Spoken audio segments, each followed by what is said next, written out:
नमस्कार। World news में आज बांग्लादेश की पूर्व प्रधानमंत्री शेख हसीना के खिलाफ बांग्लादेश की अदालत का फैसला आ गया है। कोर्ट ने कहा कि शेख हसीना को अधिकतम सजा दी जाएगी। उन्हें सजाए मौत सुनाई गई है। तो शेख हसीना ने भी कोर्ट के फैसले पर सवाल उठाए हैं।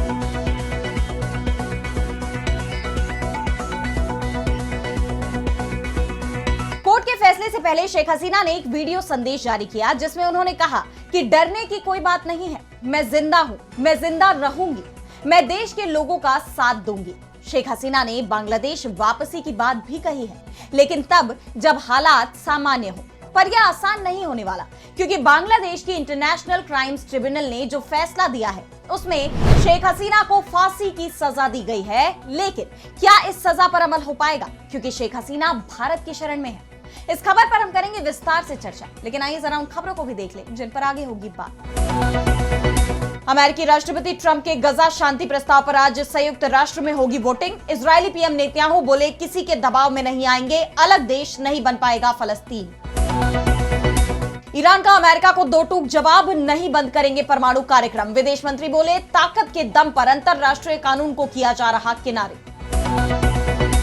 जंग के मुहाने पर जापान और चीन। बीजिंग ने जापान के सेनकाकू द्वीप के पास भेजे पोत। दक्षिण चीन सागर में उड़ाए बमवर्षक विमान।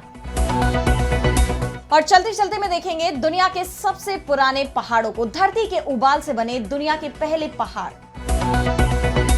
इन सभी खबरों पर हम विस्तार से करेंगे बात, लेकिन पहले एक नजर हेडलाइंस पर। वेनेजुएला के कार्टेल डे लॉस सोलेस को आतंकवादी संगठन घोषित करेगा अमेरिका। समूह पर राष्ट्रपति निकोलस मादुरो के नेतृत्व में काम करने के लगाए आरोप। दोनों देशों के बीच जंग के हालात। अफगानिस्तान ने पाकिस्तान से गेहूं और आटा पूरी तरह खरीदना किया बंद। लगातार जारी तनाव के कारण तालिबान ने व्यापारिक संबंधों को खत्म करने की कही थी बात। नेपाल में चुनाव आयोग ने जारी किया चुनाव का शेड्यूल। 275 सीटों वाले प्रतिनिधि सभा के लिए 20 जनवरी को होगा नामांकन, जबकि 5 मार्च को मतदान। जेनजी प्रोटेस्ट के बाद हो रहे हैं चुनाव। पाकिस्तान में विवादित संविधान संशोधन पर बवाल। हाईकोर्ट और सुप्रीम कोर्ट के 3 जजों का इस्तीफा। वकीलों ने हड़ताल का किया ऐलान। 27वें संशोधन के जरिए आर्मी चीफ मुनीर की बढ़ाई गई शक्तियां, जबकि न्यायपालिका की पावर हुई कम। तो बांग्लादेश की इंटरनेशनल क्राइम्स ट्रिब्यूनल ने पूर्व प्रधानमंत्री शेख हसीना के खिलाफ अपना फैसला सुना दिया है। हसीना को दोषी ठहरा दिया गया है और एक मामले में उन्हें फांसी की सजा सुना दी गई, जबकि दूसरे मामले में आजीवन कारावास की सजा सुनाई गई है। हसीना को मानवता के खिलाफ अपराध और वॉर क्राइम का दोषी माना गया है। कोर्ट ने जो फैसला सुनाया वो शेख हसीना और उनके 2 सहयोगियों के खिलाफ है। एक पूर्व गृह मंत्री असदुज्जमा खान और दूसरे पूर्व आईजीपी चौधरी अब्दुल्ला अल ममून। इसमें से खान भी भारत में शरण लिए हुए हैं, जबकि अल ममून इस वक्त बांग्लादेश की जेल में बंद हैं और वो सरकारी गवाह भी बन गए हैं। उन्होंने अपना अपराध स्वीकार कर लिया है और कहा है कि गोली चलाने के आदेश शेख हसीना ने दिए थे। उन्होंने सिर्फ आदेश का पालन किया। उन्होंने कोर्ट से सजा माफी की अपील भी की। शेख हसीना को दोषी ठहराते हुए ट्रिब्यूनल के जज ने बताया कि जुलाई-अगस्त 2024 में हुए प्रदर्शन में करीब 1400 लोग मारे गए और 2400 लोग घायल हो गए। शेख हसीना सरकार ने घातक हथियारों का इस्तेमाल किया। हेलीकॉप्टर गनशिप से प्रदर्शन को कुचलने की कोशिश की गई। इससे देश भर में हिंसा हुई और भारी नुकसान पहुंचा। आईसीटी के एक जज ने एक जांच रिपोर्ट पढ़ते हुए कहा कि शेख हसीना सरकार ने एक डॉक्टर को धमकाया और छात्र कार्यकर्ता अबू सईद की पोस्टमार्टम रिपोर्ट 4 बार बदलवाई। 16 जुलाई 2024 को अबू सईद की मौत ने शेख हसीना के खिलाफ आंदोलन तेज कर दिया था। बांग्लादेश के आईसीटी जज ने अपने फैसले में कहा कि ढाका यूनिवर्सिटी के वाइस चांसलर के बयान से खुलासा होता है कि शेख हसीना ने प्रदर्शनकारी छात्रों को मारने का आदेश दिया था। उन्होंने कहा कि शेख हसीना ने ढाका विश्वविद्यालय के छात्रों को रजाकार कहा, प्रदर्शनकारियों के खिलाफ अपमानजनक शब्द कहे। शेख हसीना ने कहा था कि इन प्रदर्शनकारियों को फांसी पर लटकाया जाएगा। कोर्ट के जज ने जोर देकर कहा कि शेख हसीना, पूर्व गृह मंत्री और पूर्व पुलिस चीफ ने मिलकर प्रदर्शनकारियों के खिलाफ कार्रवाई का आदेश दिया था, ताकि प्रदर्शनकारियों को दबाया जा सके और मारा जा सके। इस दौरान घातक हथियारों और ड्रोन का इस्तेमाल किया गया। छात्रों को तलाशने के लिए ड्रोन की मदद लेने का आदेश खुद शेख हसीना ने दिया था। कोर्ट ने साफ कह दिया कि हसीना को सबसे सख्त यानी सजाए मौत ही दी जा सकती है। वैसे जिस अदालत ने यह फैसला सुनाया है उसका नाम इंटरनेशनल क्राइम्स ट्रिब्यूनल जरूर है, लेकिन ना तो ये कोई अंतरराष्ट्रीय अदालत है और ना ही इसमें संयुक्त राष्ट्र या अंतरराष्ट्रीय जज शामिल होते हैं। बल्कि ये बांग्लादेश की ही कोर्ट है जिसकी शेख हसीना की सरकार ने 2010 में स्थापना की थी, जिससे देश के खिलाफ काम करने वाले लोगों पर तेजी से सुनवाई हो सके। इसे इंटरनेशनल क्राइम्स एक्ट 1973 के तहत बनाया गया था, जो युद्ध अपराध, मानवता के खिलाफ अपराध की सजा देने का अधिकार देता है। यहाँ खासतौर पर उन लोगों के खिलाफ मुकदमे चलाए जाते हैं जिन पर आरोप है कि 1971 में उन्होंने पाकिस्तान की सेना का साथ देकर बांग्लादेशियों पर हिंसा, उनकी जान लेने जैसे अपराध, शोषण, आगजनी या अन्य गंभीर अपराध किए थे। कोर्ट के फैसले को लेकर शेख हसीना के बेटे सजीव वाजेद का बयान भी आ गया है। उन्होंने कहा कि बांग्लादेश की कोर्ट क्या फैसला सुनाएगी ये तो पहले से ही पता था, लेकिन मेरी मां शेख हसीना भारत में सुरक्षित है और भारतीय सुरक्षा एजेंसियां उनकी पूरी रक्षा करेंगी। शेख हसीना 5 बार प्रधानमंत्री रही हैं और देश में उनके बहुत समर्थक हैं, इसलिए वे इस फैसले को हल्के में नहीं लेंगे और ऐसा होता भी दिखाई दे रहा है। बांग्लादेश की कोर्ट की तरफ से शेख हसीना को दोषी ठहराया गया, तो दूसरी तरफ पूरे देश में जगह जगह से धमाकों की आवाजें आ रही थी। अवामी लीग की तरफ से साफ कर दिया गया है कि इस फैसले को वो स्वीकार नहीं करेगी। और अब बढ़ते हैं अगली खबर की तरफ, जहां हम बात करेंगे गजा की। तो गजा में युद्ध विराम के लिए अमेरिकी राष्ट्रपति डोनाल्ड ट्रंप के प्रस्ताव पर आज संयुक्त राष्ट्र में वोटिंग होनी है। अमेरिका का मसौदा प्रस्ताव गजा में इंटरनेशनल स्टेबलाइजेशन फोर्स यानी आईएसएफ की तैनाती को अधिकृत करता है। यह फोर्स गजा के बॉर्डर क्षेत्रों को सुरक्षित करने और गजा पट्टी में हमास से हथियार छीनने में मदद करने के लिए इजरायल और मिस्र और नई नई ट्रेनिंग ले रही फलस्तीनी पुलिस के साथ काम करेगी। लेकिन ट्रंप के प्रस्ताव का संयुक्त राष्ट्र के ही 2 परमानेंट मेंबर्स ने विरोध किया है। रूस और चीन ने इस प्रस्ताव को इजरायल समर्थक बताया है। ट्रंप के प्लान को चुनौती देते हुए रूस की तरफ से एक और प्रस्ताव भी पेश किया गया, जिसमें कहा गया कि कब्जे वाले फलस्तीनी क्षेत्रों की स्थिति क्षेत्रीय शांति के लिए खतरा है। इजरायली सुरक्षा बलों को फलस्तीनी जमीन से हटना चाहिए। रूसी प्रस्ताव पर इजरायल के साथ साथ फलस्तीन के अधिकारों की भी बात की गई है। इन दोनों प्रस्तावों पर आज संयुक्त राष्ट्र में चर्चा होगी, जिसके बाद वोटिंग होगी। इस बीच इजरायल की तरफ से ट्रंप के प्रस्ताव में बदलाव करवाने की कोशिशें भी की गई। इजरायली सार्वजनिक प्रसारक कान ने बताया कि नेतन्याहू की सरकार अंतिम वक्त तक प्रस्ताव के मसौदे को बदलने के लिए कूटनीतिक प्रयास कर रही थी, जिसे अमेरिका ने अरब और मुस्लिम देशों के दबाव में फलस्तीनी जनता के हित में बदल दिया था। बीते दिन ही इजरायली पीएम बेन्यामिन नेतन्याहू ने संसद में यह साफ कर दिया कि फलस्तीन के प्रति उनकी नफरत एक बूंद भी कम नहीं हुई है। उन्होंने कहा कि जॉर्डन नदी के पश्चिम में किसी भी जगह फलस्तीनी राज्य का इजरायल विरोध करता है और यह नीति बिल्कुल नहीं बदली है। दशकों से हम बाहरी और अंदरूनी दबाव का सामना करते रहे हैं और हमें किसी के ट्वीट या सलाह की जरूरत नहीं है। यानी उन्होंने अमेरिकी राष्ट्रपति डोनाल्ड ट्रंप को भी यह साफ कह दिया है कि वो किसी के दबाव में नहीं आएंगे, उन्हें किसी के सलाह की जरूरत नहीं है। उन्होंने ट्रंप के शांति प्रस्ताव की भी निंदा की है। नेतन्याहू ने कहा कि यह गजा पर एक ऐसा अंतरराष्ट्रीय शासनादेश थोपने की कोशिश है जो इजरायल के प्रति पक्षपाती है और फलस्तीनियों को अपने मामलों का प्रबंधन करने के अधिकार से वंचित करता है।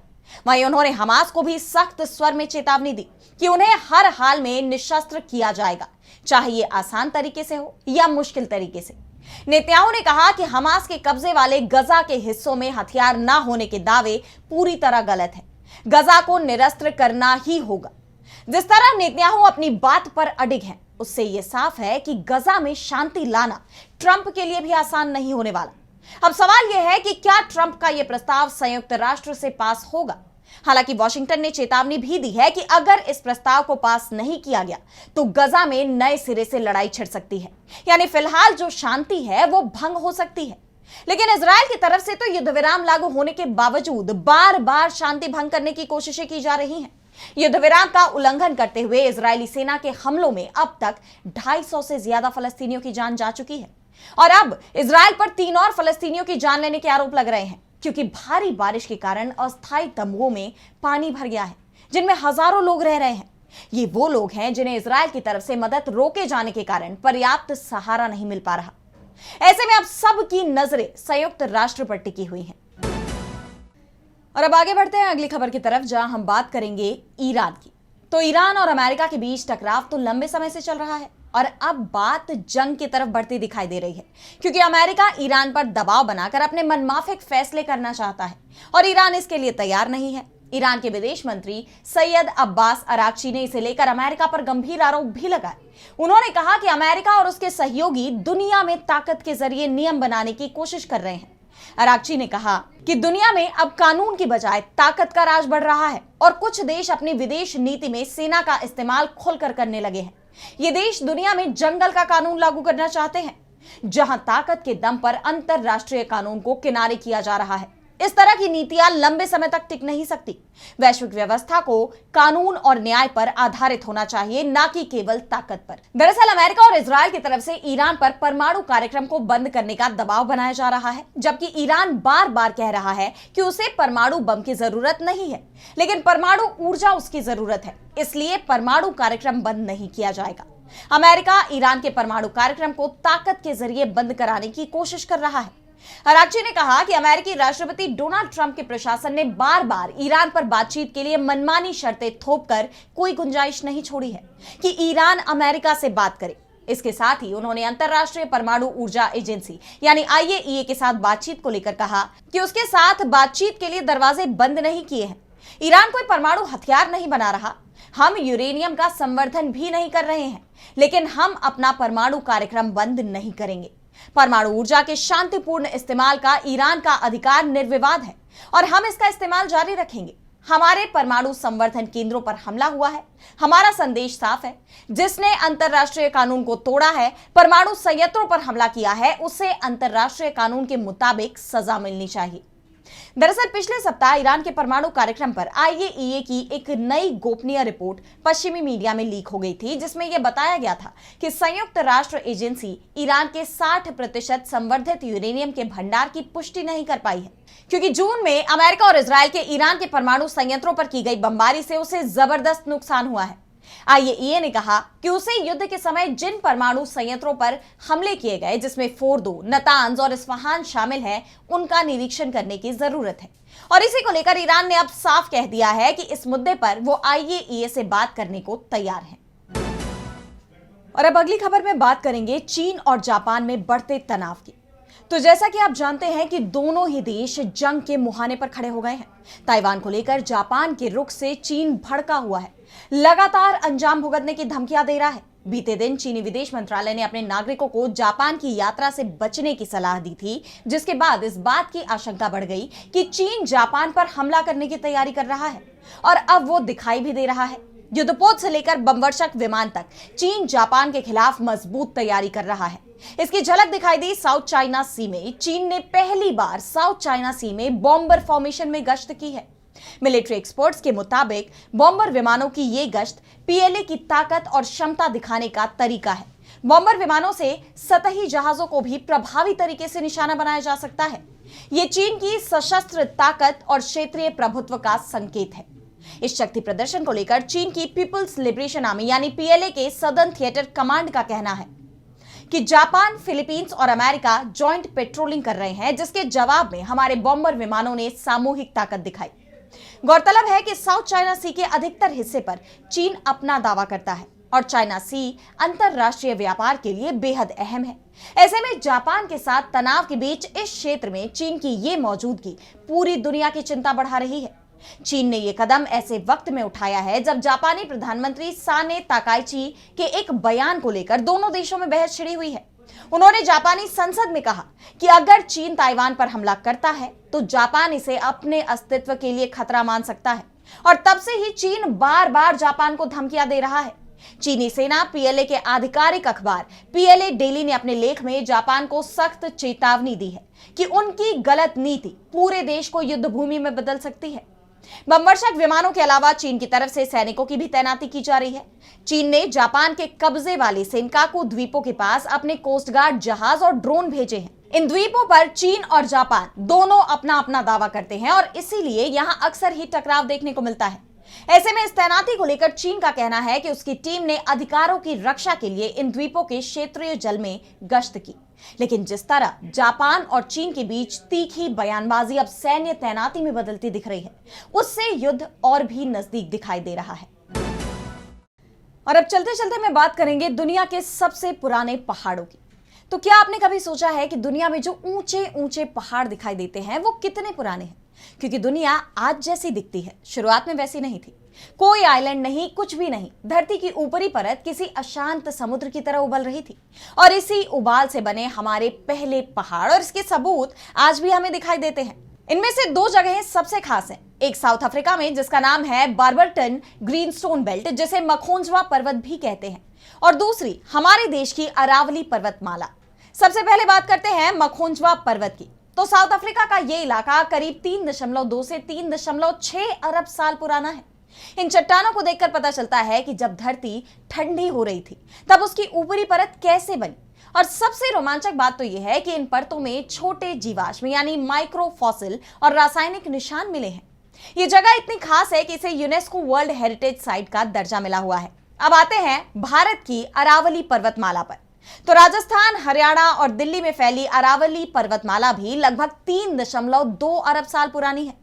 ये पहाड़ कभी हिमालय से भी ऊंचे हुआ करते थे, पर समय की मार यानी घिसाव ने इन्हें छोटा कर दिया। आज ये भले ही लुढ़कती पहाड़ियों की शक्ल में है, लेकिन ये तांबा, जस्ता जैसे खनिजों से भरपूर है। मखोंजवा और अरावली ये दोनों चुप रहकर हमारी धरती की कहानी का पहला चैप्टर हमें सुनाते हैं। यहां जाना तो लगभग नामुमकिन सा है, लेकिन इन दोनों श्रृंखलाओं के बारे में सर्च कर आप इनकी तस्वीरें जरूर देखना चाहेंगे। फिलहाल आज इस वर्ल्ड बुलेटिन में इतना ही। देश दुनिया की तमाम बड़ी खबरों के लिए आप देखते रहिए डीवी लाइव और मुझे दीजिए इजाजत। नमस्कार।